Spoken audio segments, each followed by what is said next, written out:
तो last class में देखो हमने स्टार्ट किया था रिलेशंस, ठीक है। तो रिलेशंस क्या होता था एक बार देखते हैं जल्दी से। रिलेशन दो सेट्स के बीच में डिफाइन होता था। जैसे मान लो पहली तरफ सेट ए है, दूसरी तरफ बी है, तो हम क्या बोलते थे, रिलेशन आर जो है वो सेट ए से बी के बीच में डिफाइंड है, हम ऐसे ही बोलते थे। क्लियर ये चीज। अब यहां पर मान लो ये उस रिलेशन का एरो डायग्राम रिप्रेजेंटेशन हम दो तीन तरह से रिप्रेजेंट कर सकते हैं। एक होता है एरो डायग्राम में, दूसरा कौन सा होता है सेट बिल्डर फॉर्म, और तीसरा क्या होता है रोस्टर फॉर्म। तो अगर मान लेते हैं ये एरो डायग्राम रिप्रेजेंटेशन है, तो अगर इस रिलेशन के एलिमेंट अगर मैं लिखूं तो क्या क्या होंगे, ऑर्डर्ड पेयर आएंगे। पहला ऑर्डर्ड पेयर क्या आएगा 1A, दूसरा ऑर्डर्ड पेयर क्या आ जाएगा 2B, बस यही आएगा, क्योंकि 1 से A पे एरो है, 2 से B पे एरो है। क्लियर हुआ ये चीज। यहां पर आते हैं, ये भी एक रिलेशन आपको दिख रहा है, दूसरा रिलेशन आर, ठीक है। ये भी किसके बीच में है, दो सेट्स ए और बी के बीच में। क्लियर हुआ ये चीज। यहां पर रिलेशन आर के अगर मैं एलिमेंट लिखूंगा ऑर्डर्ड पेयर के फॉर्म में, तो कौन कौन से आ जाएंगे, 1A, फिर अगला क्या आ जाएगा 1B, नेक्स्ट क्या आ जाएगा 2C, और नेक्स्ट क्या आ जाएगा 3D। क्लियर हुआ ये चीज। तो ऐसा करके यहां जितने भी रिलेशन अभी मैंने यहां पर ड्रॉ किए हैं, सारे के सारे एरो डायग्राम के फॉर्म में है। आप उसको रोस्टर फॉर्म में इस तरह से लिख सकते हो। क्लियर हुआ ये चीज। अब आते हैं फंक्शंस पे। तो फंक्शन क्या होता है, तो फंक्शन की डेफिनेशन आपको दिख जाएगी जस्ट यहां पर। क्या लिखा हुआ है देखो, function a relation from set A to set B is set to be a function if के बाद क्या लिखा है, every element of A has one and only one image in B. तो ए के सारे एलिमेंट के लिए बी में एक इमेज होनी चाहिए। अब इमेज का मतलब क्या होता है, देखो यहां 1 से एरो किस पे गया है, ए पे, तो हम क्या बोलेंगे 1 की इमेज क्या है ए, 2 की इमेज क्या है बी। समझ में आया ये चीज। 3 की इमेज क्या है, कुछ नहीं है, तो ये रिलेशन फंक्शन कहलाएगा क्या, नहीं, क्योंकि पहली लाइन क्या बोली, every element of A has one and only one image in B. तो यहां पर इस वाले एलिमेंट की इमेज नहीं है, तो इसको हम फंक्शन नहीं बोलेंगे। So it is not a function, not a function. क्यों फंक्शन नहीं है, रीजन क्या लिखोगे आप, क्या रीजन होगा, बिकॉज 3 की इमेज नहीं है, 3 don't have any image. Clear हो गया ये चीज सभी को। अब आते हैं इस वाले पार्ट में। यहां पर फिर से एक रिलेशन डिफाइंड है, कौन से दो सेट्स के बीच में, ए और बी के बीच में। अब क्या इस रिलेशन को हम फंक्शन बोलेंगे, क्यों नहीं बोलेंगे, क्योंकि 1 का 2 इमेज है, और डेफिनेशन में क्या बोला, 1 एंड ओनली 1 इमेज, सभी की एक ही इमेज होनी चाहिए। तो यहां पर 1 की 2 इमेज है, इसलिए इसको हम फंक्शन नहीं बोलेंगे। It is not also not a function, not a function, because 2 की हमको 1 की हमको डबल इमेज यहां पर मिल जा रही है। क्या ये फंक्शन होगा बताओ, क्या ये फंक्शन होगा, यस या नो। पोलिंग करते हैं, चलो बताओ कितने लोग यस वाले हैं, यस, सब यस वाले हैं। अनन्या कुछ नहीं बोलना चाह रही, ठीक है कोई बात नहीं। देखो पहली कंडीशन सभी की इमेज होनी चाहिए है, दूसरी कंडीशन सभी की एक ही इमेज होनी चाहिए, तो सभी की एक ही है ना, किसी की डबल इमेज है क्या, एक पॉइंट से एक ही एरो निकलना चाहिए, मतलब पहला वाला नंबर एक ही बार आना चाहिए, भले ये दोनों के लिए वो कॉमन इमेज हो जाए, उससे कोई प्रॉब्लम नहीं है। क्या ये क्लियर हुआ सभी को। तो यस ये फंक्शन है, ठीक है। अब आते हैं इस वाले पार्ट पे, क्या ये फंक्शन है, सभी की इमेज है, सभी की एक ही इमेज है, यस ये भी एक फंक्शन है। क्या ये समझ में आया, क्या ये फंक्शन है, यस ये भी एक फंक्शन है। क्या ये फंक्शन है, लास्ट वाला पार्ट बताओ, यस ये भी एक फंक्शन है। तो समझ गए ना, एरो डायग्राम से अगर देखना है तो कैसे फंक्शन पता करेंगे। अगर आपको ऐसा कुछ नहीं दिया, सिर्फ ऐसा दे दिया है ना रोस्टर फॉर्म में, तो आप ये देख लेना पहला एलिमेंट अगर रिपीट हो गया तो फंक्शन नहीं है, क्योंकि वाली कंडीशन फेल हो गई, ठीक है। तो फंक्शन क्या है ये चीज तो अब हमको समझ में आ गई। अब देखो यहां पर कुछ एग्जाम्पल के थ्रू हम समझते हैं। एक सेकेंड, थोड़ा सा इसको और ऑर्गेनाइज कर लें। हाँ, इसके बाद नीचे वाली लाइन में क्या लिखा हुआ है, f is a function from a to b। अगर f a और b के बीच का एक फंक्शन है, तो ये a कॉमा b वाला जो ऑर्डर्ड पेयर है वो फंक्शन f का एलिमेंट होगा, बिलोंग्स टू f।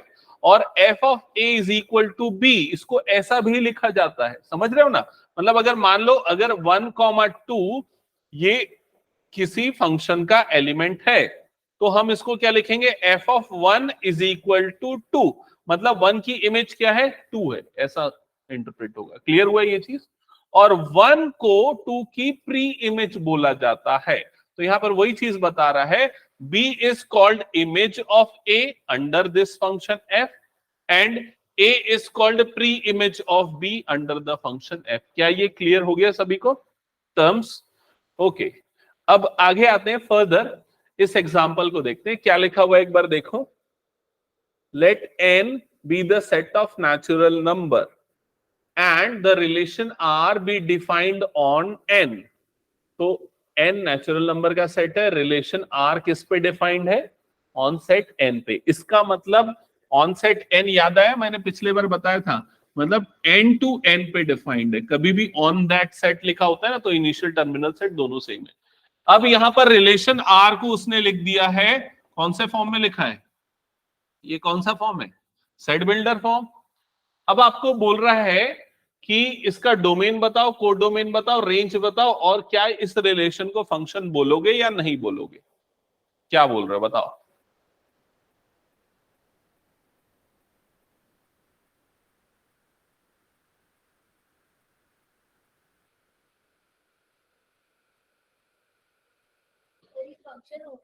ये फंक्शन होगा पक्का? कैसे कैसे इंटरप्रेट करा, दो तरीके, एक तो एरो डायग्राम से बना के देख लो, मन में देख लो तो भी चलेगा, दूसरा या तो फिर रोस्टर फॉर्म में बना के देख लो। चलो अगर मैं रोस्टर फॉर्म में लिखता हूं तो सबसे पहली वैल्यू x की क्या लूंगा, नेचुरल नंबर होनी चाहिए, मतलब 1 लूंगा। अगर x 1 लूंगा तो y क्या आ जाएगा 2, फिर x की वैल्यू 2 लूंगा तो y क्या आ जाएगा 4, x की वैल्यू 3 लूंगा तो y की वैल्यू क्या आ जाएगी, क्या आएगी, y की वैल्यू 6। ऐसा करते हुए अलग अलग वैल्यू में ले सकता हूं और सारे एलिमेंट की इमेज मिलेगी 1 2 3 4 5 और सभी की एक ही इमेज मिलेगी, मतलब यस ये फंक्शन होगा। क्या ये समझ में आई थी सभी को? अच्छा, अब अगर मान लो कोई रिलेशन ऐसा डिफाइंड है, r is equal to x comma y such that y is equals to plus minus root x, ठीक है, where x belongs to x comma y belongs to z, x comma y belongs to z। तो क्या ये function होगा बताओ, z मतलब समझ रहे हो ना, इंटीजर्स, ठीक है, तो बताओ क्या ये फंक्शन होगा।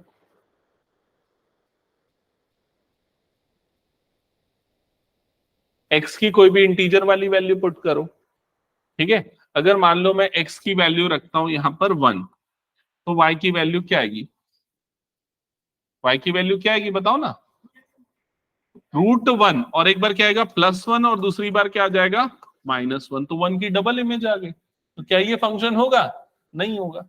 दूसरा तरीका, अगर मान लो मैं x की वैल्यू रखता हूं -5, तो y की वैल्यू क्या आ जाएगी, रूट के अंदर में क्या आ जाएगा -5, जो कि इमेजिनरी हो जाएगा। इसका मतलब इसका इमेज यहां पर एग्जिस्ट नहीं करेगा। तो इस तरीके से भी देखोगे तो ये फंक्शन नहीं होगा। समझ गए ना ये चीज? तो ऐसा क्वेश्चन कुछ भी घुमा फिरा के दे सकता है, तुमको आंसर करते आना चाहिए। तो यस, ये जो रिलेशन गिवन है ये फंक्शन है। अब इस क्वेश्चन में बोल रहा है इसका डोमेन क्या होगा, तो डोमेन क्या होगा बताओ, इस वाले क्वेश्चन, ऊपर वाले क्वेश्चन के हिसाब से ना, 1 2 3 4 कहां तक जाएगा, तो क्या बोलेंगे इन शॉर्ट उसको, नेचुरल नंबर। इसका डोमेन क्या हो जाएगा, capital N, set of all natural number. Range क्या होगा बताओ, 2 4 6 मतलब इवन नेचुरल नंबर्स। और बस इतना ही पूछा ना, कोडोमेन पूछा है, कोडोमेन क्या होगा, नेचुरल नंबर्स। क्लियर ये चीज, हटा दो इस क्वेश्चन को।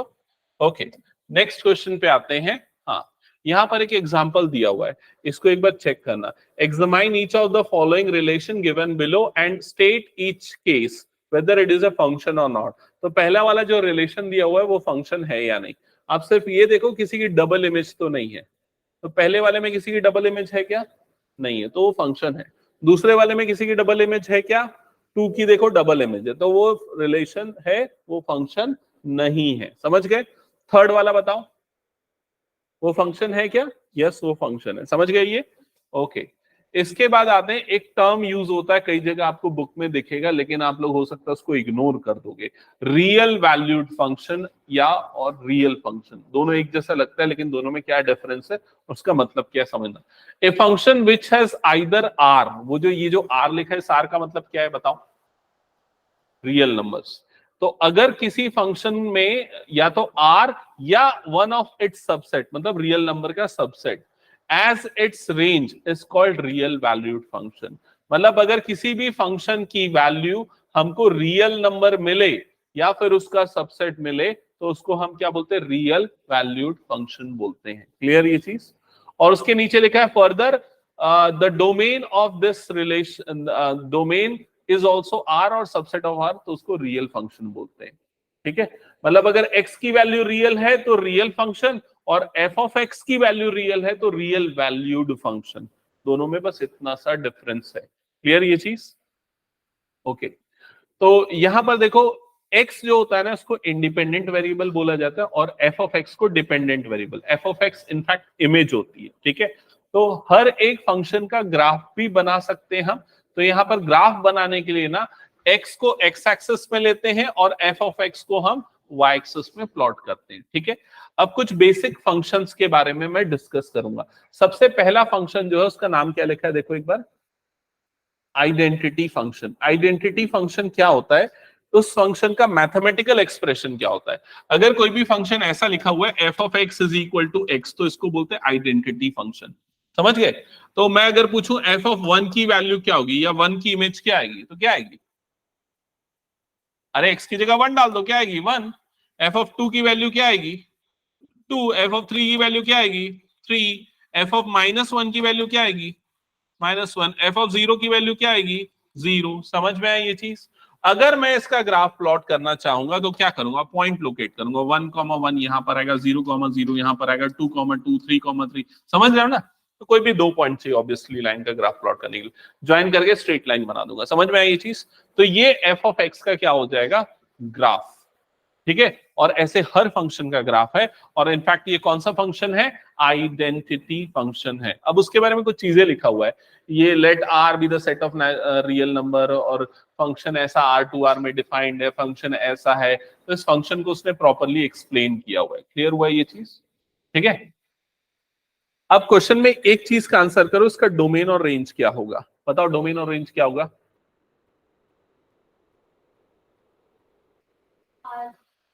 डोमेन और रेंज, अब ये चीज थोड़ी सी ना हम अभी तक पहले जो कर रहे थे ना रोस्टर फॉर्म में, वो बड़ी आसान लगती थी। ठीक है, लेकिन यहां पर थोड़ा सा परेशानी होता है। तो देखो मैं इसको इरेज करके ना वो चीज पे फिर से एक बार डिस्कशन करता हूं, सुनना ध्यान से। जैसे अगर मान लो कोई भी फंक्शन f है, उसके एलिमेंट है मान लो 1,2, 3,4, 5,6, मान लो इस फंक्शन के एलिमेंट है। ठीक है, तो 1,2 का मतलब क्या हुआ, f of 1 is equal to 2, ये मैंने बताया था ना। 3,4 का मतलब क्या हुआ, f of 3 is equal to 4, यही हुआ। और f of 5 is equal to क्या हो गया 6। अब अगर मैं बोलूं कि बताओ उसका डोमेन क्या है, तो डोमेन कैसे देख के बताते थे आप लोग, 1, 3, 5 ऐसे ही बताते थे। डोमेन मतलब किनकी वैल्यू को डोमेन बोला जाएगा, ये वाली वैल्यूज को क्या बोला जाएगा, डोमेन। और ये वाली वैल्यू मतलब अगर फंक्शन f ऑफ x के फॉर्म में है, तो जो x की वैल्यू होंगी वो क्या होगा, डोमेन होगा। समझ में है। और अगर मैं पूछूं रेंज क्या है, तो रेंज क्या होगा 2, 4, 6, मतलब ये वाली जो वैल्यू आ रही है उसको क्या बोला जाएगा, रेंज। तो पूरे f ऑफ x की वैल्यू को क्या बोला जाएगा, रेंज। समझ में आया ये चीज। तो हमने जब इसका ग्राफ बनाया तो x एक्सिस में हमने लिया है x को, और y एक्सिस में किसको लिया है, f ऑफ x को। तो जो x की वैल्यू ये कैरी कर सकता है वो इसका डोमेन है। तो x की वैल्यू -इंफिनिटी से +इंफिनिटी पूरी हो सकती है, उसका डोमेन क्या हो जाएगा, -इंफिनिटी से +इंफिनिटी। समझ में आए ये चीज। हम सिर्फ उस नंबर को अवॉइड करते हैं जिसपे वो नॉट डिफाइन हो जाए। जैसे कि एक एग्जांपल बताता हूं, मान लो अगर आपका function f of x is equal to 1/x है ना। अगर पूछा डोमेन क्या है, डोमेन मतलब x की वैल्यू क्या क्या रख सकते हैं, तो सब रख सकते हैं, कोई फर्क नहीं पड़ेगा, सिर्फ एक नंबर को छोड़ के। कौन सा नंबर, 0, क्योंकि 0 पे वो क्या हो जाएगा, नॉट डिफाइन हो जाएगा। तो इसका डोमेन अगर पूछा जाए तो क्या हो जाएगा, -इंफिनिटी से +इंफिनिटी -0, मतलब 0 को छोड़ के। या फिर ऐसा भी लिख सकते हो r माइनस 0। r का मतलब क्या हुआ, रियल नंबर, सारे रियल नंबर एक्सेप्ट 0। लेकिन यहां पर इसका डोमेन क्या होगा, पूरा का पूरा r होगा, मतलब पूरे रियल नंबर्स होंगे। क्लियर हुआ ये चीज, ठीक है। अब अगर x पूरे रियल नंबर है और x किसके बराबर है, f ऑफ x के बराबर है, तो f ऑफ x भी क्या होगा, पूरा रियल नंबर, मतलब इसका रेंज भी क्या हो जाएगा, ऑल रियल नंबर। क्या ये क्लियर हो गया सभी को, हटा दूं मैं identity function. Okay, next function पे आते हैं। ये जो फंक्शन है इसको क्या बोलते हैं, कांस्टेंट फंक्शन, जो हमेशा एक्स एक्सिस के क्या होता है, पैरेलल होता है। कांस्टेंट मतलब ना राइज कर रहा है ना फॉल कर रहा है। आइडेंटिटी फंक्शन राइज कर रहा था ना, ये कांस्टेंट है। क्लियर हुआ ये चीज। तो कांस्टेंट फंक्शन जैसे ऐसा हो सकता है, f of x is equal to 5। कोई फर्क नहीं पड़ता, एक्स की वैल्यू कुछ भी रखो, ये हमेशा 5 रहेगा। तो एक्स की वैल्यू क्या क्या पुट कर सकते हो, कुछ भी पुट कर सकते हो, माइनस इंफिनिटी से प्लस इंफिनिटी। उसका डोमेन क्या हो जाएगा, minus infinity two plus, domain domain बोल रहा हूं ना मैं, डोमेन मतलब एक्स की वैल्यू, तो क्या हो जाएगा, minus infinity two plus infinity, set of all real number. लेकिन रेंज क्या होगा, सिर्फ एक ही होगा जो वैल्यू वो कैरी कर रहा है। समझ में आया ये चीज। तो इस तरह से ये कांस्टेंट फंक्शन में चेंज होगा। नेक्स्ट आते हैं आगे, नेक्स्ट कौन सा फंक्शन, ये तुम लोग को पढ़ा दिया होगा ये सब, नहीं पढ़ाए होंगे। अरे ये सब बुक से स्क्रीनशॉट लिया मैं एनसीईआरटी से, क्या करेगा लिख के उस सब, ठीक है, और शेयर कर दूंगा पीडीएफ, देख लेना। नेक्स्ट आते हैं पॉलिनोमियल फंक्शन। तो तुम लोगों ने 9th और 10th में भी पॉलिनोमियल्स वगैरह पढ़ा था। डिग्री 1 वाला पॉलिनोमियल क्या बोलते हैं, लीनियर पॉलिनोमियल। डिग्री 2 वाले को क्या बोलते हैं, क्वाड्रेटिक पॉलिनोमियल। याद आया। डिग्री 3 वाला क्या होता है, क्यूबिक पॉलिनोमियल। 10th में एक बहुत फेमस क्वेश्चन 1 मार्क के लिए पूछा जाता था हमेशा, कि अगर कोई पॉलिनोमियल ऐसा है, कितने जीरोस होंगे बताओ, 3 जीरो। कितने बार वो एक्स एक्सिस को कट किया उतने उसके जीरो होते हैं, यही रूल होता था, ठीक है। और जितने बार कट कर रहा है उतने जीरो और उतनी उसकी डिग्री होती है। समझ में। तो कितनी डिग्री का पॉलिनोमियल होगा, 3 वाला। ऐसे ना अलग अलग डिग्री के पॉलिनोमियल हो सकते हैं। तो पॉलिनोमियल का भी ऑब्वियसली ग्राफ बनेगा, जैसा भी यहां पर बना था। तो अगर ये वाला ग्राफ बन रहा है पॉलिनोमियल का, तो ये कौन से पॉलिनोमियल का कुछ इसने एग्जांपल हालांकि दिया नहीं है, लेकिन मैं बता दूं ये किसका ग्राफ है पता है, f of x is equal to x square का ग्राफ है। ये उसी का ग्राफ कैसे बताऊं, क्योंकि जब मैं एक्स जीरो रखूंगा तो एफ ऑफ एक्स की वैल्यू क्या हो जाएगी, 0। तो 0,0 पॉइंट कहां पर आएगा, यहां पर। समझ गए। जब मैं एक्स की वैल्यू 2 रखूंगा तो एफ ऑफ एक्स की वैल्यू कितनी आ जाएगी, 4। तो पॉइंट क्या आ जाएगा, 2,4। देखो दिख रहा है ना। और -2 रखने पे भी क्या आ जाएगा, +4। तो ग्राफ कुछ ऐसा बनेगा। क्लियर हुआ ये चीज। अब आते हैं एक्स की वैल्यू हम क्या क्या रख सकते हैं, यहां पर कुछ भी रख सकते हैं, कभी भी ये नॉट डिफाइन नहीं होने वाला। तो उसका डोमेन क्या हो जाएगा, माइनस इंफिनिटी से लेके प्लस इंफिनिटी, सारे रियल नंबर। अब अगर रेंज की बात करूं, रेंज क्या होगा, रेंज मतलब एफ ऑफ एक्स की वैल्यू क्या होगी, नहीं नेचुरल नंबर थोड़ी ना होगा। भाई एक्स की वैल्यू कुछ भी हो सकती है, लेकिन एक्स स्क्वायर की वैल्यू क्या होगी, एक्स स्क्वायर हमेशा पॉजिटिव होगा ना। तो एक्स स्क्वायर हमेशा क्या होगा, 0 से बड़ा होगा और इंफिनिटी से क्या होगा, छोटा। और एक्स स्क्वायर किसके बराबर है, एफ ऑफ एक्स के। तो एफ ऑफ एक्स की वैल्यू क्या हो जाएगी यहां पर, 0 से लेके इंफिनिटी। मतलब इसका रेंज क्या हो जाएगा, 0, इंफिनिटी। समझ में आया ये चीज, ठीक है। तो ऐसे फंक्शन के ऊपर चेंज होगा उसके डोमेन और रेंज में। कुछ कुछ समझ में आ रहा है कि नहीं अनन्या, ठीक है। अब उसको ग्राफ से भी देख के बता सकते हो, जैसे कि ना ये जो फंक्शन का ग्राफ है ना, ये देखो पूरा वाई एक्सिस में ऊपर की तरफ बन रहा है, तो 0 से इंफिनिटी इसका डोमेन हो गया, रेंज हो गया। क्लियर ये चीज। हाँ, ये जो फंक्शन है बहुत फेमस फंक्शन है, मॉडुलस फंक्शन। बहुत, ये पढ़ाया हूं क्या मैंने, नहीं पढ़ाया ना, एकदम फ्रेश है ना सबके लिए। तो सुन लो एक बार ध्यान से, मॉडुलस फंक्शन। तो f of x is equal to, ये जो दो डंडी दिख रही है ना, इसको मॉड पढ़ा जाता है। तो क्या लिखा है, मॉड एक्स। हर एक फंक्शन एक काम करता है, जैसे मोबाइल का हर बटन एक काम करता है, उसको उस बटन का फंक्शन बोलते हैं या फीचर बोलते हैं, ऐसे ही बोलते हैं, ठीक है। तो ये मॉडुलस फंक्शन क्या काम करता है, इसके अंदर जो भी नंबर है वो उसको पॉजिटिव बना देता है, ठीक है। अगर मान लो यहां पर मैं x की जगह पे देता हूं -5, तो क्या करेगा ये, मॉड -5, और उसको प्लस बना देगा, +5 बना देगा। समझ गए। अगर मैं इस मॉड फंक्शन के अंदर पे देता हूं +2, तो ये क्या करेगा, मॉड +2, तो उसकी वैल्यू क्या देगा, +2। हमेशा प्लस बनाता है, बोला ना मैंने। हमेशा पॉजिटिव बनाएगा जो भी उसके फंक्शन में हम इनपुट देंगे। अब ये काम कैसे करता है वो समझते हैं, इसकी वर्किंग। वो क्या करता है, जो भी नंबर हम दे रहे हैं एक्स, मतलब एक्स है ना, वो एक्स को चेक करता है क्या वो 0 से बड़ा है या 0 के बराबर है। 0 से बड़ा मतलब पॉजिटिव है क्या, पॉजिटिव है तो एज इट इज वो नंबर दे देगा। जैसे कि यहां पर हमने देखा 2 दिया, तो 2 पॉजिटिव है मतलब उसकी वैल्यू कितनी हो जाएगी 2। अब अगर वो देखेगा कि क्या वो नंबर 0 से छोटा है, 0 से छोटा मतलब नेगेटिव है क्या, तो जैसे यहां पर देखो हमने क्या दिया इनपुट में -5, जो कि क्या है नेगेटिव है, तो उसने क्या कर दिया बाहर में एक और माइनस लगा के उसको कर दिया मल्टीप्लाई कर दिया माइनस से। तो -5 में एक और माइनस लगा दोगे तो क्या हो जाएगा +5। समझ में आई ये चीज। तो मॉडुलस फंक्शन को इस तरह से लिखा या रिप्रेजेंट किया जाता है। ये बहुत इंपॉर्टेंट है, अच्छे से इसको करना, क्योंकि कई चैप्टर में और भी यूज होगा, लिमिट्स एंड डेरिवेटिव वगैरह में और आगे आने वाले चैप्टर्स में। ठीक है, अब इसका ग्राफ कैसे बनेगा, तो इसका ग्राफ ना दो अलग पार्ट में बनता है। क्यों दो अलग पार्ट में, क्योंकि फंक्शन ना 0 से आगे में ऐसा है, 0 से पीछे में ऐसा है, मतलब मोर देन 0 ग्रेटर देन 0 पे ये है और लेस देन 0 पे ऐसा है। समझ गए। तो जब ग्रेटर देन 0 है तो x इक्वल टू 0 यहां पर है, x ग्रेटर देन 0 मतलब ये हो गया। तो उसका ग्राफ कैसा बन रहा है, देखो ऐसा राइजिंग, समझ रहे हो। F of x is equal to क्या हो गया +x, तो वो राइजिंग आइडेंटिटी वाला। और जब लेस देन 0 है तो फंक्शन का ग्राफ क्या बन जाएगा -x, मतलब वो कैसा बन जाएगा, ऐसा फॉलिंग लाइन। समझ में आई ये चीज। तो मॉड्यूलस फंक्शन का ग्राफ ऐसा बनता है। ठीक है, अब x की वैल्यू के लिए कोई रिस्ट्रिक्शन है क्या, x की वैल्यू क्या क्या हो सकती है, किसी वैल्यू को पुट कर दूं x की और ये फंक्शन नॉट डिफाइन हो जाए, ऐसा होगा क्या, या इमेजिनरी हो जाएगा, होगा क्या, नहीं होगा। मतलब इसका डोमेन क्या होगा, -∞ से +∞। समझ में आई ये चीज। अब बात करते हैं रेंज की, रेंज क्या होगा, तो रेंज कौन डिफाइन करता है, एफ ऑफ एक्स की वैल्यू। अब एफ ऑफ एक्स की वैल्यू हमेशा कैसी होगी, 0 से इंफिनिटी, तो उसका रेंज क्या हो जाएगा 0 से लेके इंफिनिटी। समझ में आई ये चीज, पक्का आजमा।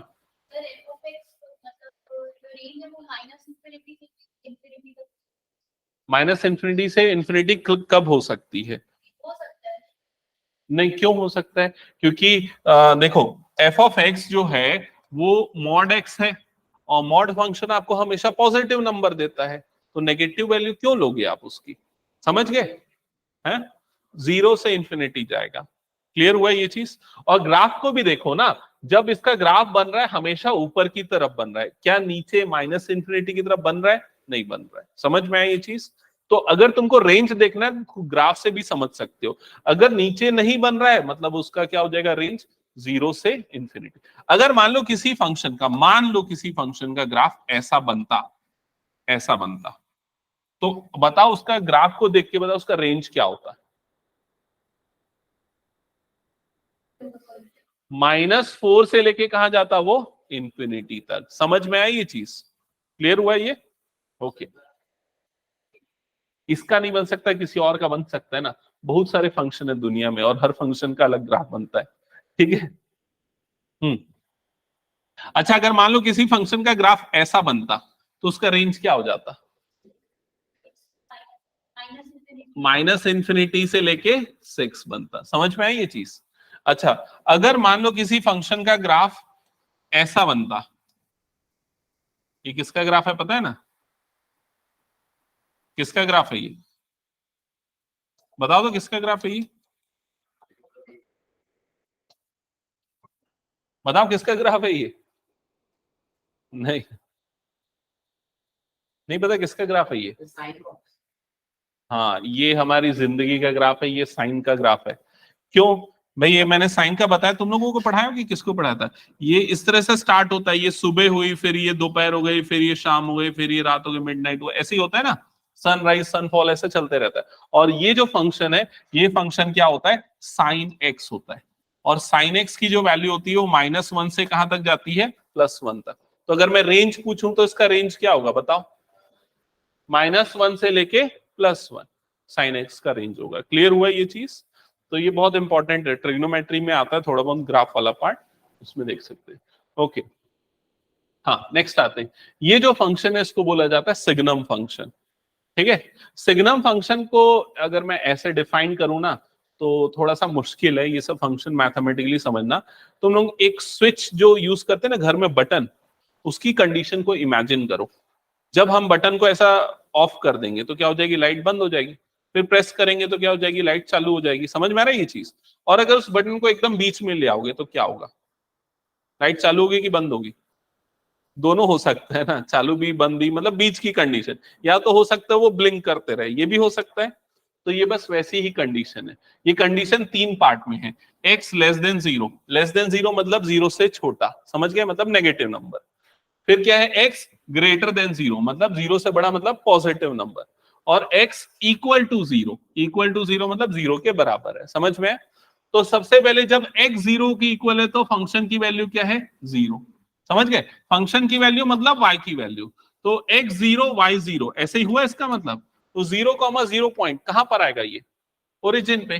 तो ये यहां पर आ गया। समझ गए ये चीज? अब जब x जीरो से बड़ा है, ग्रेटर देन जीरो मतलब पॉजिटिव नंबर, तो वो यहां पर आएगा। तो फंक्शन की वैल्यू या y की वैल्यू क्या हो जाएगी यहां पर, 1।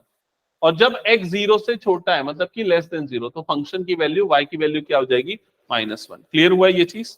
तो ये ग्राफ कुछ ऐसा बनता है। अब मुझे बताओ इसका रेंज क्या होगा?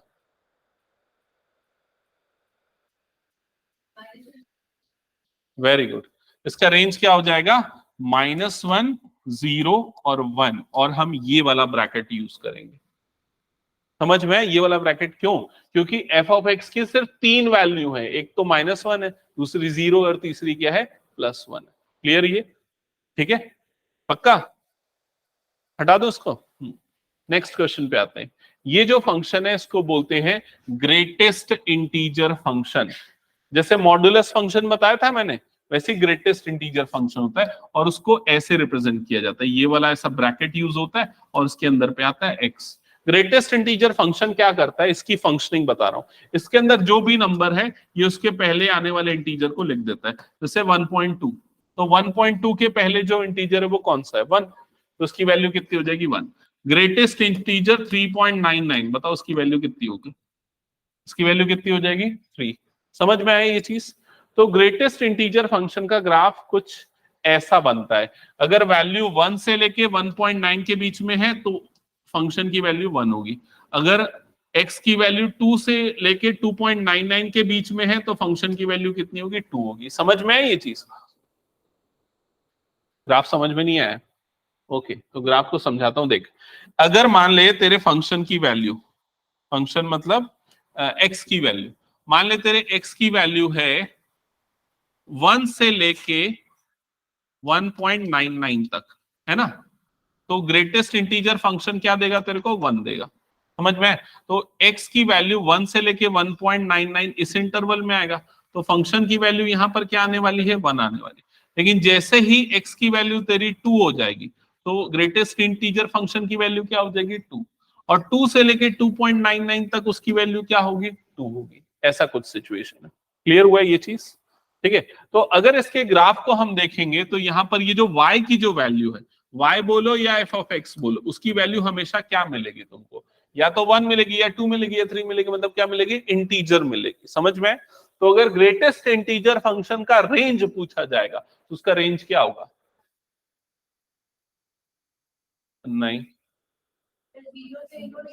नहीं, ये भी तो आ रहा है ना, नेगेटिव भी तो आ रहा है ना। माइनस इंफिनिटी से इंफिनिटी अगर बोलते हैं तो इसका मतलब क्या होता है पता है, सारे रियल नंबर आ जाते हैं। इसमें 1.1 भी आएगा, 1.2 भी आएगा, तो वो गलत हो जाएगा। इसके रेंज में हमको हमेशा क्या मिल रहे हैं, इंटीजर मिल रहे हैं ना। तो आपका आंसर क्या होगा, set of all integers. Clear हुआ ये चीज? जीरो भी इंक्लूड है, ठीक है। जीरो इसमें बना नहीं है लेकिन यहां पर ये जीरो ऐसा बनेगा उसमें ग्राफ। ठीक है, ओके, क्लियर ये चीज? एफ ऑफ एक्स की वैल्यू हमेशा इंटीजर मिलेगी, मैंने बताया ना ये चीज। ओके, नेक्स्ट आते हैं। हाँ, ये देखो एक बार क्वेश्चन को एक बार रीड करना। Which of the following relations are functions? Give reason. If it is a function, determine the domain and range. पहला वाला फंक्शन है या नहीं ये बता दो। है, डोमेन क्या होगा, 2, 5, 8, 11, 14, 17। रेंज क्या होगा, ओनली 1। सेकंड वाला फंक्शन रिलेशन है या नहीं, रिलेशन तो है, सॉरी फंक्शन है या नहीं, फंक्शन भी है। हाँ ठीक है, फंक्शन है। और डोमेन तो 2, 4, 6, 8, 10, 12, 14। और रेंज क्या हो जाएगा, 1, 2, 3, 4, 5, 6, 7। ठीक है, लास्ट वाला नहीं है। क्लियर ये? Okay, next. अब मेरे ख्याल से कुछ एनसीईआरटी डिस्कस कर लेते हैं हम। एनसीईआरटी के ही क्वेश्चन होंगे शायद ये, लेकिन फिर भी यहां से देख लेते हैं। ये तो हमने ऑलरेडी कर लिया ना। ओके, ये वाला क्वेश्चन, सॉरी, ये क्वेश्चन मैं थोड़ा बाद में बताऊंगा ना। मॉडुलस फंक्शन देखो आया हुआ है यहाँ पर, डोमेन और रेंज वाला पार्ट आया हुआ है। बेसिकली यही क्वेश्चन आते हैं, ठीक है। तो मैं पहले कुछ सिंपल क्वेश्चन बता दूं। ये वाला क्वेश्चन एक बार देख लो, क्वेश्चन नंबर 3 क्या है, पढ़ो और क्या करना है बता दो। एफ ऑफ एक्स दिया हुआ है, अब एफ ऑफ 0 निकालो, मतलब एक्स की जगह पे क्या पुट कर दोगे, 0। तो एफ ऑफ 0 की वैल्यू कितनी आ जाएगी, -5। फिर 7 पुट कर दोगे तो कितना आएगा, 14 - 5 मतलब कितना हो जाएगा, 9। समझ गए, हो जाएगा ये। ओके, नेक्स्ट क्वेश्चन एक बार ये देखो जल्दी से। टी का फंक्शन है, टेम्परेचर का फंक्शन है सेल्सियस के फॉर्म में, ठीक है। ऐसा दे दिया, t of c is equal to इतना है। बोल रहे टी ऑफ 0 निकालो, क्या करोगे, सी की जगह पे क्या डाल दोगे, 0। तो टी ऑफ 0 की वैल्यू कितनी हो जाएगी, 32। समझ गए। फिर टी ऑफ 28 बोला है, तो सी की जगह पे कितना डाल दोगे, 28। बन जाएगा ये क्वेश्चन भी 9/5 इंटू यहाँ पर आ जाएगा 28 + 30। हाँ बोलो।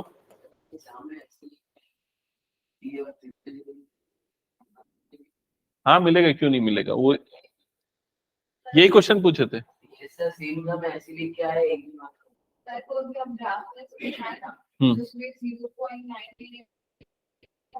जीरो आएगा, हाँ ग्रेटेस्ट इंटीजर में ना। ठीक है, ये क्लियर। ओके, हाँ अब आ जाते हैं, 2-3 क्वेश्चंस डिस्कस करते हैं। अब जो इंपॉर्टेंट क्वेश्चन है वो समझना। देखो यहां पर क्या लिखा हुआ है, क्वेश्चन नंबर 5 का फर्स्ट पार्ट पहले देखते हैं, क्या लिखा है पढ़ो। Determine the range of each of the following question. इसमें ना एक और चीज हम कर लेते हैं, रेंज के साथ साथ डोमेन भी निकालना है, मान लेते हैं, ठीक है। तो हम इसमें डोमेन भी निकालते हैं। तो एक चीज दिमाग में बैठी कि नहीं, डोमेन का मतलब किसकी वैल्यूज, एक्स की वैल्यूज, और रेंज का मतलब किसकी वैल्यू, एफ ऑफ एक्स की वैल्यू। इनका जो सेट होता है वो डोमेन और रेंज होता है। क्लियर। अब फर्स्ट क्वेश्चन को देख के मुझे बताओ कि इसमें इसका डोमेन क्या होगा।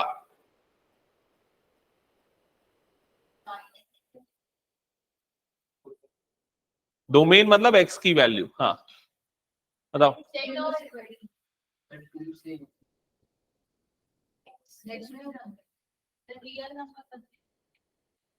इसने दे दिया है रियल नंबर होना चाहिए, 0 से बड़ा होना चाहिए। तो आंसर क्या होगा, x greater then 0 less than infinity. या फिर अगर लिखना चाहो तो ऐसे लिखो, डोमेन जो होगा इसका, domain of f is equal to 0, infinity. 0 भी इंक्लूड नहीं होगा, इंफिनिटी भी इंक्लूड नहीं होगा। समझ गए ना। हाँ ये हो गया डोमेन। अब अगर रेंज निकालना है, सुनना मेरी बात ध्यान से, ये बहुत इंपॉर्टेंट है ना। रेंज अगर निकालना है तो रेंज निकालने के लिए ना तुमको क्या चाहिए, एफ ऑफ एक्स। अब एफ ऑफ एक्स तुम डोमेन से ही बनाओगे, मतलब ये जो दिख रहा है ना, अब इसको एफ ऑफ एक्स बनाना है, बीच वाले पार्ट को, इस वाले पार्ट को। तो एफ ऑफ एक्स क्या है देखो पहले, ये है ना एफ ऑफ एक्स की वैल्यू। तो तुमको इस चीज को इस फॉर्म में लिखना पड़ेगा। तो लिखने के लिए क्या क्या करना पड़ेगा, पहले तो क्या चाहिए तुमको, यहां पर 3 चाहिए। तो क्या करोगे, पूरे को मल्टीप्लाई कर दोगे 3 से। समझ में आई ये चीज, 3 से मल्टीप्लाई करो तो 0 × 3 कितना हो जाएगा, 0। ये कितना बन जाएगा, 3x। और इंफिनिटी × 3 कितना हो जाएगा, इंफिनिटी। समझ में आया ये स्टेप। अब ये 3 से मल्टीप्लाई होने के बाद अब क्या चाहिए तुमको, यहां पर माइनस चाहिए। तो माइनस लाने के लिए क्या करना पड़ेगा, पूरे को माइनस से मल्टीप्लाई करना पड़ेगा। माइनस से मल्टीप्लाई करोगे तो ये क्या हो जाएगा, 0। ये क्या हो जाएगा, माइनस इंफिनिटी। और ये क्या बन जाएगा, -3x। समझ में आई ये चीज। और ये इनइक्वालिटी रिवर्स हो जाएगी, क्योंकि कभी भी नेगेटिव नंबर से मल्टीप्लाई करते हैं इनइक्वालिटी क्या हो जाती है, रिवर्स। क्लियर। फिर उसके बाद क्या चाहिए तुम लोगों को, यहाँ पर +2। तो अब क्या करोगे, पूरे तरफ +2 कर दोगे। +2 करोगे तो ये वाला टर्म क्या हो जाएगा, 2। यहां पर क्या हो जाएगा, 2 - 3x। और ये वाला टर्म माइनस इंफिनिटी में कुछ भी ऐड करो तो उतना ही रहेगा, उसमें कोई चेंजेस नहीं होगा। अब ये पूरी वैल्यू किससे रिप्लेस हो जाएगी, एफ ऑफ एक्स से। समझ में। तो एफ ऑफ एक्स क्या मिला यहां पर तुम लोगों को, ऐसा आया। अब अगर रेंज पूछा जाएगा तो रेंज क्या आ जाएगा इसका बताओ। रेंज हो जाएगा, सबसे पहले छोटा नंबर लिखते हैं जो कि क्या है माइनस इन्फिनिटी, फिर क्या लिखते हैं बड़ा नंबर मतलब कि +2, दोनों इंक्लूड है क्या, दोनों इंक्लूड नहीं है, तो ये हो जाएगा इसका रेंज। समझ में कैसे हम रेंज निकालेंगे, यही मतलब इसी तरह के क्वेश्चंस पूछेगा तुम लोगों से, इजी क्वेश्चन नहीं पूछेगा एग्जाम में, ठीक है। सेकेंड पार्ट बताओ। हाँ तुम लोग बताओ, चलो सबसे पहले सेकेंड पार्ट का मेरे को ये बताओ कि डोमेन क्या होगा, बताओ। रियल नंबर मतलब डोमेन हो जाएगा इसका माइनस इन्फिनिटी से लेके प्लस इन्फिनिटी। समझ में आई ये चीज, क्योंकि लिखा हुआ है ना एक्स इज रियल नंबर। अब रेंज निकालने के लिए तुम लोगों को क्या चाहिए, एक्स स्क्वायर +2, तो पहले क्या करोगे एक्स स्क्वायर निकालोगे, है ना। तो एक्स स्क्वायर क्या होगा, एक्स स्क्वायर किसी भी रियल नंबर का स्क्वायर क्या होता है, हमेशा 0 से बड़ा होता है। तो कभी भी एक्स स्क्वायर वाली टर्म दिखी ना तो मतलब ये default condition, x square greater than और इक्वल टू 0, हमेशा ये लगा देना, ठीक है। और लेस देन क्या होगा, इन्फिनिटी। क्लियर ये चीज। अब एक्स स्क्वायर वाली टर्म तुम्हारी आ चुकी है, अब क्या चाहिए +2, तो +2 कर दो, तो क्या बन जाएगा ये 2, यहां पर क्या हो जाएगा एक्स स्क्वायर +2, और इन्फिनिटी +2 कितना होगा, इन्फिनिटी ही होगा। अब ये जो पूरी वैल्यू है, ये पूरी वैल्यू किसके इक्वल है, एफ ऑफ एक्स। तो एफ ऑफ एक्स की वैल्यू क्या मिली यहाँ पर, 2 से लेके इन्फिनिटी, मतलब इसका रेंज क्या आ जाएगा 2, infinity, 2 included, infinity not included. समझ गए ये। हाँ आखिरी वाला बताओ, डोमेन क्या हो जाएगा, माइनस इन्फिनिटी से प्लस इन्फिनिटी, रेंज क्या हो जाएगा, वही होगा, कोई चेंजेस नहीं होगा, क्योंकि डायरेक्टली एक्स जो है एफ ऑफ एक्स भी वही है। क्लियर हुआ ये चीज, तो हटा दो इसको। मैं अनन्या पिछले क्लास का नोट डाउन किया हो पूरा, पक्का, ओके। हाँ इसका भी पूरा करना ना। अब आ जाते हैं ये दो इंपॉर्टेंट क्वेश्चंस पे, इसको मैं डिस्कस करूंगा भी, यहां पर ध्यान से समझना। तो क्या लिखा हुआ है क्वेश्चन नंबर 2, पढ़ो एक बार। Domain and range of following functions. तो अगर पहले फंक्शन की मैं बात करूं f of x is equal to mod x, है ना, तो यहां पर डोमेन निकालने के लिए एक्स के लिए कोई रिस्ट्रिक्शन है क्या, मतलब किसी वैल्यू को पुट करने पे ये नॉट डिफाइन या इमेजिनरी नहीं हो रहा है, मतलब इसका डोमेन या एक्स की जो वैल्यूज है वो क्या हो जाएगी माइनस इन्फिनिटी से लेके प्लस इन्फिनिटी। क्लियर। तो आप यहां पर डोमेन में क्या लिख दोगे, domain of f is equal to, या तो आर लिख सकते हो सिंपली, या फिर ऐसा भी लिख सकते हो, दोनों का मतलब सेम है। क्लियर ये चीज। अब निकालना है रेंज। तो रेंज निकालने के लिए मैंने मॉडुलस फंक्शन के बारे में तुम लोगों को बताया था। मॉडुलस फंक्शन क्या करता है, हमेशा पॉजिटिव बना देता है, मतलब मॉड एक्स की जो वैल्यू होगी वो हमेशा क्या होगी, ग्रेटर देन और equal to 0 and less than क्या हो जाएगी, इन्फिनिटी। क्लियर ये चीज। लेकिन यहां मॉडुलस फंक्शन नहीं है, मॉडुलस के सामने क्या लगा हुआ है, माइनस। तो यहां पर भी मॉडुलस के सामने क्या लगाना पड़ेगा, माइनस। तो माइनस लगाने के लिए क्या करेंगे, पूरे को माइनस से मल्टीप्लाई कर देंगे। जब माइनस से मल्टीप्लाई होगा तो बीच में आएगा माइनस मॉड एक्स, और इधर पे क्या हो जाएगा माइनस इन्फिनिटी। 0 तो 0 ही रहेगा, उसमें कोई चेंजेस नहीं होगा। और क्या होता है, रिवर्स हो जाती है इनइक्वालिटी। समझ में आई ये चीज। तो अब यहां पर बीच में क्या आ जाएगा, एफ ऑफ एक्स, यहां पर क्या आ जाएगा 0, और यहां पर क्या आ गया माइनस इन्फिनिटी। अब बताओ रेंज क्या होगी, माइनस इन्फिनिटी टू 0, करेक्ट। हाँ ये कराया हूं, लेकिन क्या उस समय ना तुम लोग इनइक्वालिटी का रूल नहीं पढ़े थे ना, ये वाला क्वेश्चन मैं करवाया हूं तुम लोगों को, तुम दोनों को मेरे ख्याल से, है ना। लेकिन उस समय ना तुम लोग ये सब पढ़े नहीं थे, इनइक्वालिटी का रूल, क्वाड्रेटिक इनइक्वालिटी, तो भी मैंने कोशिश की थी बताने की। ठीक है, ये समझ गए, हटा दो। हाँ अब आते हैं इस वाले पार्ट पे। तो देखो इसके लिए क्या करेंगे, तो सबसे पहले आते हैं डोमेन पे, है ना। अब यहां डोमेन पे रिस्ट्रिक्शन है, क्यों रिस्ट्रिक्शन है डोमेन पे, क्योंकि रूट है। अगर मान लो एक्स की वैल्यू मैं रख दूं 4, अगर एक्स की वैल्यू 4 रख दूंगा तो क्या होगा बताओ,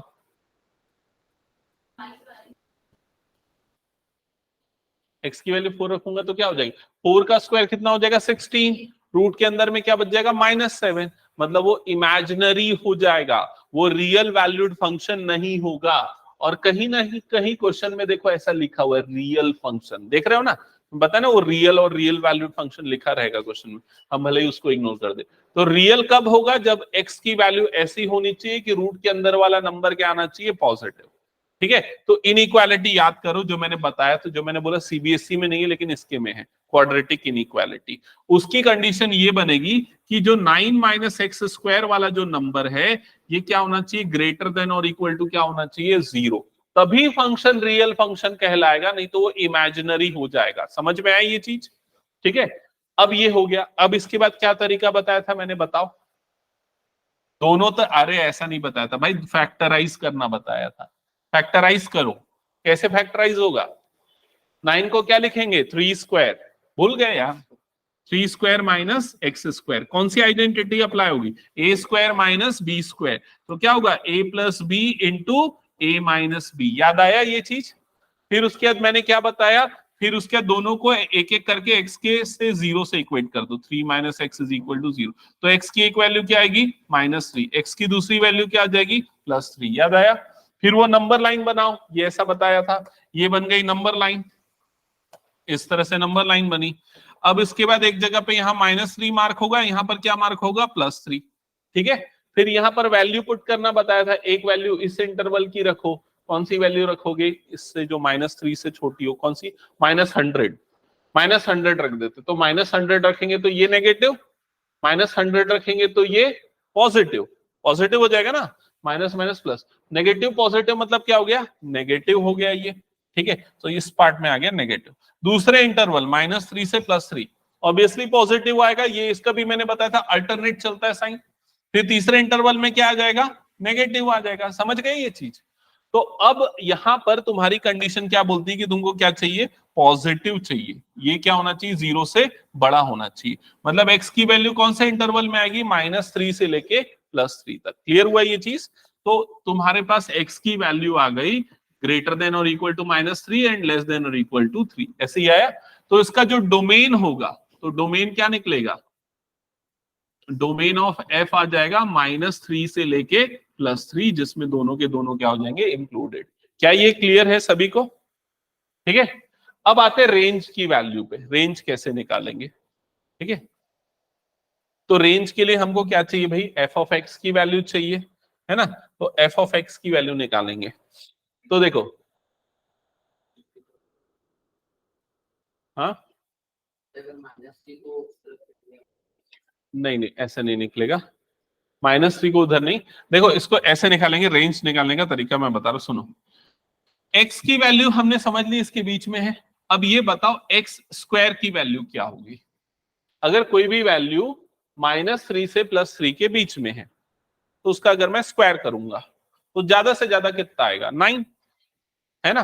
तो ये क्या हो जाएगा, लेस देन और इक्वल्स टू 9, 9 या 9 से छोटा। ठीक है, और ग्रेटर देन और इक्वल्स टू क्या आएगा, 0, 0 आएगा ना। मिनिमम कितना आ सकता है किसी भी नंबर का स्क्वायर, 0 आ सकता है ना। और मैक्सिमम कितना आ सकता है, 9 आ सकता है। क्लियर ये चीज? ठीक है, या अगर नहीं समझ में आए तो ऐसा एक एग्जांपल बताता हूं। मान लो इसके बीच का एक नंबर ले लिया, मान लो ये आ गया 0, तो -3 से लेके 0 के बीच के कोई भी नंबर लेंगे। अगर -3 लूंगा तो स्क्वायर करने पे क्या मिलेगा मुझे, 9। -2 लूंगा तो स्क्वायर करने पे क्या मिलेगा, 4। -1 लूंगा तो स्क्वायर करने पे क्या मिलेगा, 1। 0 का स्क्वायर पे क्या मिलेगा, 0। फिर 1 लूंगा तो 1 का स्क्वायर करने पे क्या मिलेगा, 1 2 3, और आखिरी में कहां तक जाएगा, ये 9 तक। समझ में आई ये चीज? तो अगर x की वैल्यू -3 से +3 के बीच में, तो स्क्वायर करने पे वो 0 से 9 के बीच में हो जाएगा। क्लियर ये चीज? अब तुम लोगों के यहाँ वैल्यू किसकी चाहिए, 9 माइनस एक्स स्क्वायर। तो एक काम करते हैं, ये 0 वाले पार्ट को जो है ना, इसको इसको अभी ऐसे ही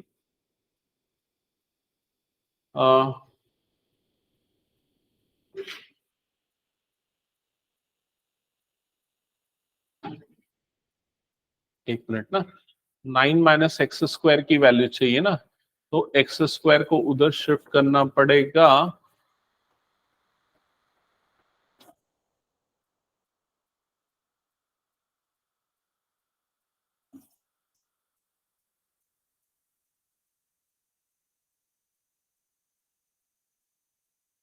एक्स स्क्वायर लेस देन और इक्वल्स टू 9, ये आ जाएगा 0,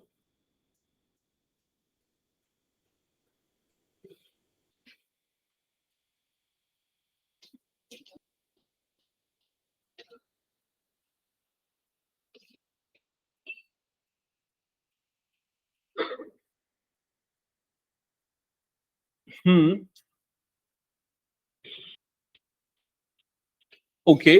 देख लो इसके बाद कैसे करो ना, ऐसे कर लो, सुनो, कंफ्यूजन क्रिएट ना हो, मैं ये बता देता हूँ। तुम लोगों को किसकी वैल्यू चाहिए? √9 - x² की वैल्यू चाहिए, इसकी वैल्यू निकालनी है फंक्शन की। तो x² की सबसे छोटी वैल्यू डालो। तो सबसे छोटी वैल्यू क्या है x² की? 0। तो अगर x² की जगह पे 0 डालोगे तो ये पूरी वैल्यू कितनी बन जाएगी? 3 बनेगी। मतलब इसकी वैल्यू कितनी हो जाएगी? 3। समझ में है ये चीज? और अब x² की सबसे बड़ी वैल्यू डालो, मतलब क्या डालोगे? 9। और 9 डालोगे तो इसकी वैल्यू क्या हो जाएगी? 9 - 9 मतलब क्या हो जाएगा? 0। तो इसकी वैल्यू क्या आ जाएगी? 0। तो मिनिमम 0 आ जाएगा और मैक्सिमम कितना आ जाएगा? 3। क्या ये समझ में आया? तो ये पूरे की वैल्यू क्या हो जाएगी? लेस देन और equals to 3 and greater than और इक्वल टू 0। नहीं समझ में आया? दोबारा एक्सप्लेन करूं क्या? हाँ, तो x² की तो वैल्यू डाल रहा हूं। 9 - x² है ना, तो x² की वैल्यू देखो मैंने क्या डाली। सबसे पहले सबसे बड़ी वैल्यू डाली, मतलब क्या डाली? 9। तो जब मैं 9 डालूंगा तो 9 - 9 क्या हो जाएगा? 0। और जब x² की वैल्यू डालूंगा 0, तो 9 - 0 मतलब कितना हो जाएगा? √9। और √9 कितना हो जाएगा? 3। समझ में है ये चीज? तो इसकी जो वैल्यू है ये एक्चुअल में क्या है? f(x). तो f(x) ग्रेटर देन और equal to 0 and less than और इक्वल टू 3। तो इसका जो रेंज हो जाएगा वो क्या आ जाएगा? 0, 3 ये हो जाएगा इसका रेंज। क्लियर हुआ? ये सबसे ट्रिकी क्वेश्चंस में से एक है, और ऐसे क्वेश्चन और भी घुमा फिरा के बन सकते हैं। तुम लोगों को ना ये ट्राई करना चाहिए ऐसे क्वेश्चंस। कैसे बनेंगे? 4 कॉम्बिनेशन में बता रहा हूं। एक तो ये दे दिया, एक ऐसा बन सकता है √9 + x², दूसरा ऐसा बन सकता है √x² - 9। ठीक है, ऐसे 2 क्वेश्चंस तो कम से कम प्रैक्टिस करके एक बार देख लेना। ठीक है, और बाकी 9 की जगह पे 4 भी दे सकता है, 16 भी दे सकता है, कोई भी नंबर दे सकता है। ओके, तो हटा दो फिर इसको मैं। ओके, अब कुछ चीज और मैं यहाँ पर बता रहा हूँ, थोड़ा सा एक बार लास्ट का 2-3 मिनट ध्यान दे देना। ठीक है, टाइप ऑफ फंक्शंस पे स्पेशली काजमा तुम्हारे लिए है, बाकी लोग के लिए भी काम आएगा ये चीजें। सुन लो, फंक्शंस के कुछ टाइप होते हैं। एक होता है इंजेक्टिव, जिसको क्या बोला जाता है? 1 1। दूसरा होता है सरजेक्टिव, जिसको क्या बोला जाता है? Onto. और अगर कोई फंक्शन 1 1 और ऑन टू दोनों होता है तो ऐसे फंक्शन को बोला जाता है बाइजेक्टिव। अब क्या होता है 1 1 और ऑन टू वाले फंक्शन? सुनना, जैसे याद है वो फंक्शन की डेफिनेशन मैंने एरो डायग्राम से बताया था। अगर यहाँ हर एक पॉइंट से एरो निकल रहे हैं और सभी से एक ही एरो निकल रहे हैं, मतलब every element of A has one and only one image in B, तो फंक्शन होता है ना?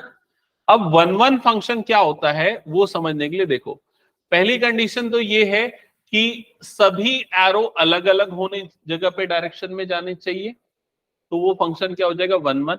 तो यहां पर अगर देखोगे ये दोनों के लिए सेम इमेज मिल रही है, तो ऐसे फंक्शन को हम 1 1 फंक्शन नहीं बोलेंगे, ऐसे को क्या बोलेंगे? Many one. ठीक है, ऐसा वर्ड सुना है क्या तुमने? नहीं सुना? ओके, ऐसे को क्या बोलेंगे? Many one. लेकिन अगर यहां पर देखेंगे तो सभी में 1 से 1 की मैपिंग हो रही है। अच्छा, फंक्शन को मैपिंग भी बोलते हैं। तो अगर क्या है, कई तरह के अलग अलग नाम है अलग अलग बुक में, तो ऐसा कंफ्यूज मत हो जाना। ठीक है, एक सेट से दूसरे सेट की मैपिंग, ये भी एक फंक्शन का अल्टरनेट नाम है। तो यहाँ सबकी 1 से 1 में मैपिंग नहीं हो रही है, यहाँ मैनी से 1 की मैपिंग हो रही है, लेकिन यहाँ पर सभी की 1 से 1 में मैपिंग हो रही है। तो ऐसे फंक्शन को क्या बोलेंगे? हम 1 1 फंक्शन बोलेंगे। ये वाला 1 1 है क्या? बताओ तो एक बार देख के। ये वाला भी 1 1 होगा क्योंकि सभी से एक ही एरो निकल रहा है, 1 से 1 की मैपिंग है। ये वाला 1 1 है क्या? बताओ एक बार। नहीं, ये कौन सा है? मैनी वन है। क्लियर हुआ ये चीज? तो 1 1 फंक्शन क्या होता है समझ गए ना? 1 1 को इंजेक्टिव बोलते हैं।